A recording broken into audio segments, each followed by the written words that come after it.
जोसा काउंसलिंग के online reporting में सीट एक्सेप्टेंस फी कैसे देना है, आज मैं आपको लाइव सीट एक्सेप्टेंस फी यहाँ पे करके दिखाऊंगा कैसे आपको क्या करना है। पेमेंट से रिलेटेड आपका जितना भी इश्यू है सारा क्लियर हो जाएगा।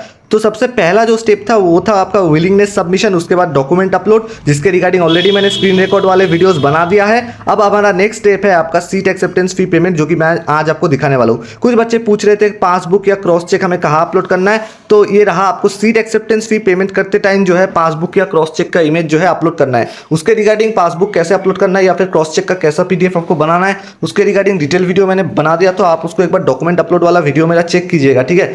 तो अभी हम लोग चलिए पेमेंट सीट एक्सेप्टेंस फी जो है उसका कैसे पेमेंट किया जाता है वो हम लोग देख लेते हैं। तो सबसे पहले एक्टिविटी लिस्ट के अंदर एक ऑप्शन है सीट एक्सेप्टेंस फी पेमेंट, उस पर क्लिक कीजिएगा, ठीक है। जो जनरल ओबीसी कैंडिडेट्स है उनको 35,000 पे करना पड़ेगा, एंड जो एससी एसटी के कैंडिडेट्स है उनको 17,500 रुपीज यहाँ पे करना पड़ेगा। तो सबसे पहले आप क्या कीजिए, अपना अकाउंट होल्डर नेम जो है उसे डाल दीजिए, उसके बाद आप अपना अकाउंट नंबर जो है उसे डाल दीजिए, उसके बाद आपको अकाउंट नंबर फिर से कंफर्म करना पड़ेगा, मतलब फिर से अकाउंट नंबर डाल दीजिए। उसके बाद आप जो है अपना बैंक नेम जो भी है उसको डाल दीजिए, एंड उसके बाद आप जो है अपना IFS कोड यानी कि IFSC कोड जो है अपने पासबुक पे आपको ये मिल जाएगा IFSC कोड, उसको डाल दीजिए, ठीक है।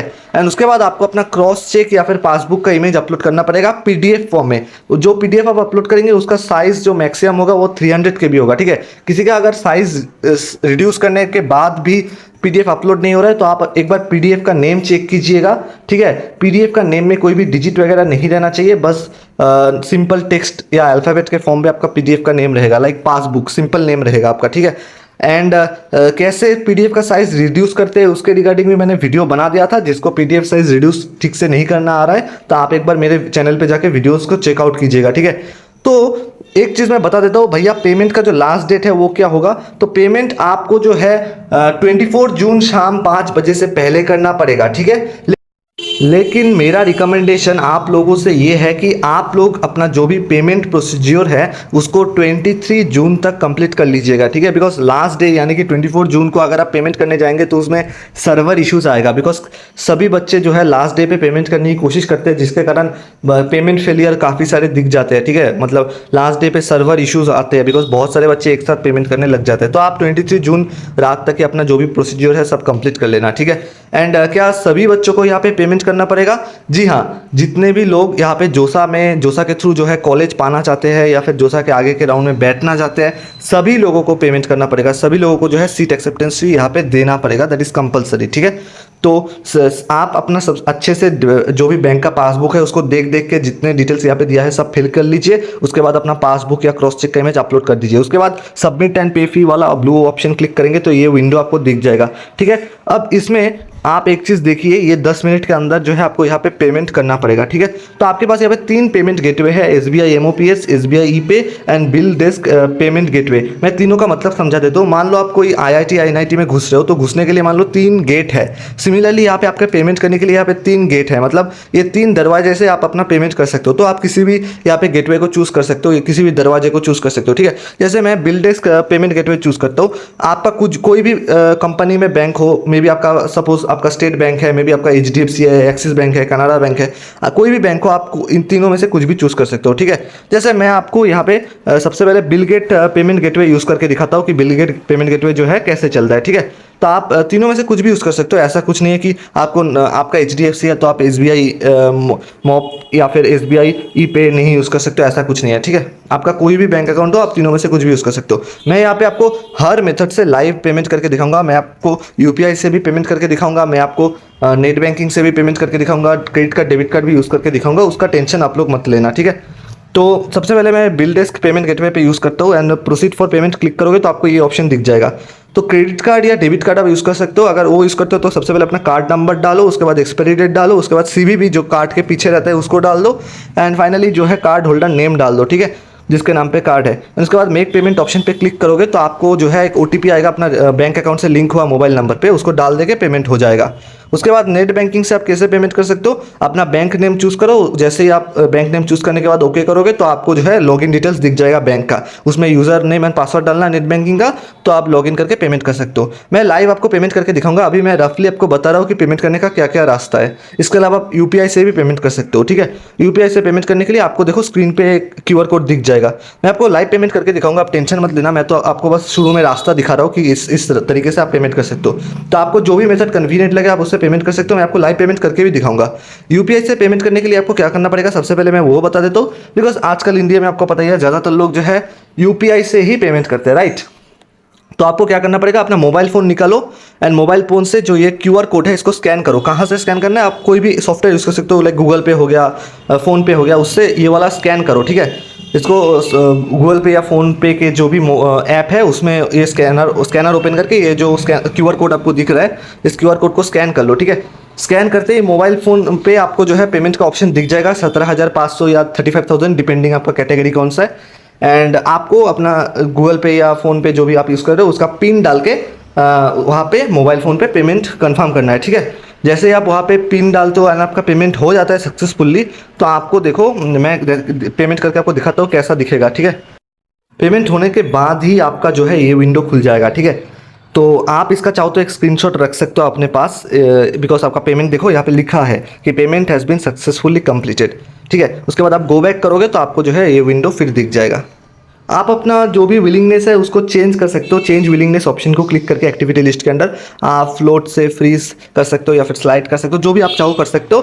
फ्लोट वाला बेटर ऑप्शन है, ओटीपी पासवर्ड डाल के कर सकते हो, ठीक है। उसके बाद एक्टिविटी लिस्ट के अंदर आके आप सीट एक्सेप्टेंस फी पेमेंट वाला ऑप्शन क्लिक करेंगे एंड आपको जो है यहाँ पे टॉप राइट पे दिख जाएगा डाउनलोड फी पेमेंट रिसिप्ट, ठीक है। आपने ऑल्दो स्क्रीनशॉट ले लिया है लेकिन आप इसको फिर से डाउनलोड कर सकते हो फी पेमेंट रिसिप्ट एंड अपने कंप्यूटर में सेव करके रख सकते हो। मेरा रिकमेंडेशन है इसको डाउनलोड करके सेव कर लेना अपने कंप्यूटर में, ठीक है। एंड उसके बाद आप देखिए आपको डैशबोर्ड पे क्लिक करना है जो कि जोसा लोगों के अंडर है। उसके बाद होम पे क्लिक करना है, ठीक है। होम पे क्लिक करते ही आपको जो है ऑनलाइन डॉक्यूमेंट वेरिफिकेशन वाला ऑप्शन दिख जाएगा। इसमें आएगा तो देखिए आपका सारा स्टेप जो है कंप्लीट हो चुका है। अब अभी आपको जोसा का रिस्पॉन्स का वेट करना है। डॉक्यूमेंट वेरिफिकेशन स्टेटस में देखिए क्या लिखा है कि document verification is under process, ठीक है। तो अभी मैंने बच्चे का जो है पेमेंट किया तो इसलिए इसका डॉक्यूमेंट वेरिफिकेशन अंडर प्रोसेस है। तो एक चीज़ बता देता हूँ कि आप जब पेमेंट करेंगे तभी आपका डॉक्यूमेंट वेरीफाई किया जाएगा, अदरवाइज नहीं किया जाएगा, ठीक है। तो पेमेंट करना कंपलसरी है, अदरवाइज डॉक्यूमेंट वेरिफिकेशन नहीं होगा। तो पेमेंट कर दीजिए, उसके बाद आपको यहाँ पे डॉक्यूमेंट वेरिफिकेशन अंडर प्रोसेस दिखेगा।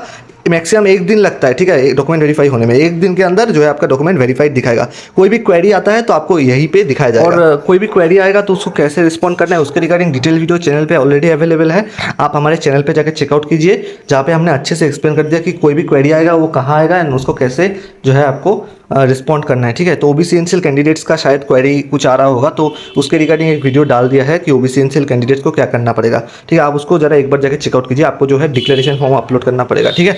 तो आप वेबसाइट को टाइम टू टाइम चेक करते रहना, 1 दिन के बाद वेरीफाई हो जाएगा। अब मैं आपको जैसे मैंने यूपीआई से पेमेंट करके दिखा दिया आपको कि यूपीआई से कैसे पेमेंट करना होता है, लेकिन किसी को अगर मान लीजिए क्रेडिट कार्ड या डेबिट कार्ड से पेमेंट करना है या फिर नेट बैंकिंग करना है, उनको कैसे करना पड़ेगा अब मैं आपको वो भी दिखा देता हूँ। तो पिछले बार मैंने जो है bill desk payment gateway use किया था। इस बार मैं SBI MOPS का जो पेमेंट गेटवे है वो इस्तेमाल करने वाला हूँ, ठीक है।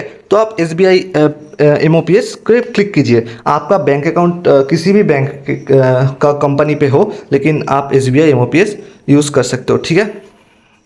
तो आप यहाँ पे SBI MOPS पे क्लिक कीजिए एंड प्रोसीड टू पेमेंट कीजिए, ठीक है। एंड प्रोसीड टू पेमेंट करते ही जो है आपको यहाँ पे ये स्क्रीन दिख जाएगा, ठीक है।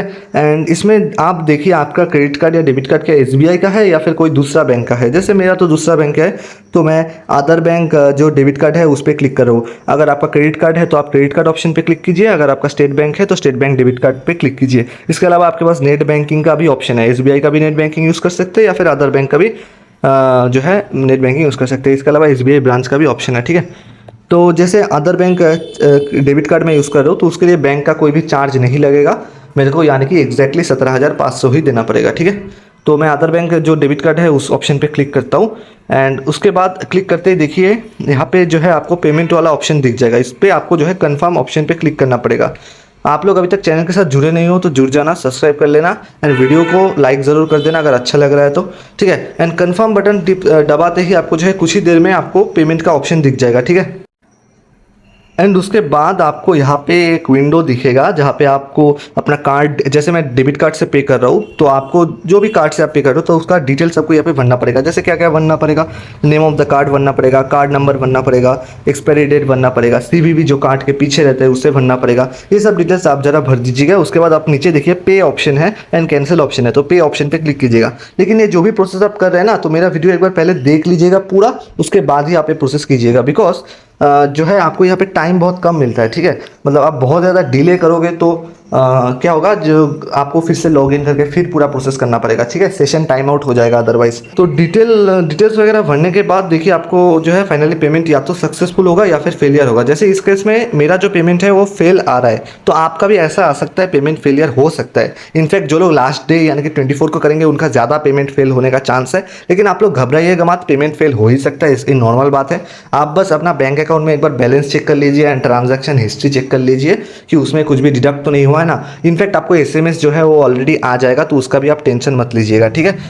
तो आप जो है यहाँ पे टेंशन मत लो, बस वेट करो, ठीक है। आपको फिर जो है इस सेशन को लॉग आउट करके आपको फिर नया विंडो खुलना है जिस पे फिर लॉगिन करना है एंड एग्जैक्टली जो मैंने प्रोसीजर बताया ना वही फॉलो करना है। एंड फिर करोगे तो एक बार अगर फेल होगा तो टेंशन मत लो, सेकेंड टाइम करोगे तो ऑटोमेटिक पेमेंट सक्सेसफुल हो जाएगा, उसका टेंशन आप मत लो। एंड उसके बाद आपको जो है सेम प्रोसेस फॉलो करना है जैसा मैंने UPI पेमेंट के टाइम पे किया था। मतलब पेमेंट हो जाने के बाद जो जो स्टेप्स फॉलो किया था आपको एग्जैक्टली वही स्टेप्स फॉलो करना होगा, ठीक है। सो आई थिंक पेमेंट कैसे करते हैं उसके रिगार्डिंग आपको एक क्लियर आइडिया हो गया है। फिर भी कुछ डाउट हो तो पूछना। एंड बार बार बच्चे पूछ रहे थे कि डॉक्यूमेंट वेरिफिकेशन में कितना टाइम लगता है, तो अप्रोक्सीमेटली आप 1 दिन मान के चलिए, ठीक है। तो चैनल को सब्सक्राइब कर लेना। एंड इसी के साथ आप मिलेंगे नेक्स्ट वीडियो पे, जो से लेकर सी से अब तक हर वीडियो आपको मिल जाएगा चैनल पे। एंड तब तक के लिए टाटा।